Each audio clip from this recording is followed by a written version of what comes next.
नाहर और रूही एक दूसरे से नाराज हैं, दिलों में दौरियां हैं, मगर किस्मत ने उन दोनों के लिए कुछ और ही लिख रखा है।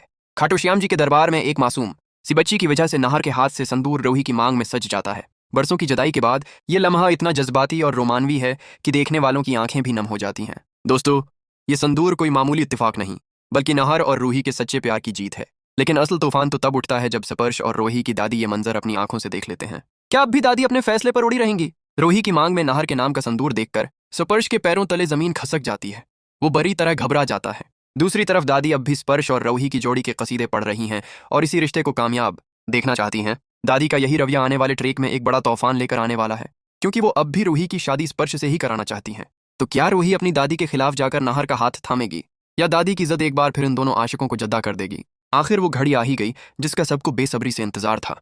वो सच्चाई जिससे नाहर रूही के मामले में बिल्कुल बेखबर था, अब कसमत के हाथों खुद उसके सामने आने वाली है। दादी जो रूही की डायरी चोरी करके अपने कमरे में ले जाती हैं, इन्हें यह अंदाजा तक नहीं होता कि जिस डायरी को वो अपने मतलब से बदल कर नाहर को दिखाना चाहती हैं, वो इससे पहले ही नाहर के हाथ लगने वाली है। दादी डायरी को कमरे में रखकर ये सोचकर चली जाती हैं कि बाद में उसमें अपनी मर्जी की बातें लिखेंगी। इसी दौरान नाहर दादी के कमरे में आता है। दादी वहां मौजूद नहीं होते। नाहर की नजर मेज पर रखी एक डायरी पर पड़ती है जिस पर रूही का नाम लिखा होता है। वो चौंक जाता है और सोचता है कि ये तो रूही की डायरी लगती है। वो डायरी उठा लेता है और पहला सफ़ा खोलता है।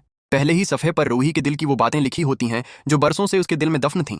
नाहर अभी चंद सतरें ही पढ़ पाता है कि अचानक दादी की एंट्री हो जाती है। घबराकर नाहर डायरी छिपाने लगता है, लेकिन इसी लम्हे बाहर से कोई दादी को बुला लेता है और वो चली जाती हैं। ये मौका देखकर नाहर डायरी अपने साथ ले जाता है, एक ऐसी जगह जहां कोई नहीं आता।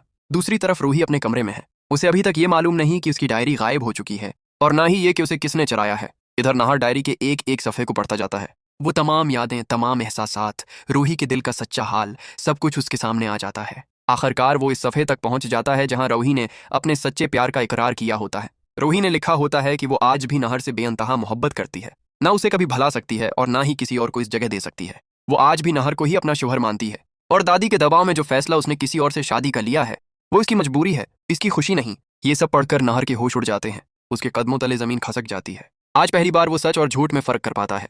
वो खुद को कोसने लगता है, खुद को इल्जाम देता है कि उसने रूही के साथ कितना गलत किया, कितना बुरा सलूक किया, और रूही उस सब के बावजूद उससे कितनी सच्ची मोहब्बत करती रही। आज नाहर को एहसास हो जाता है कि उसने किस कदर कीमती मोहब्बत को ठुकरा दिया था।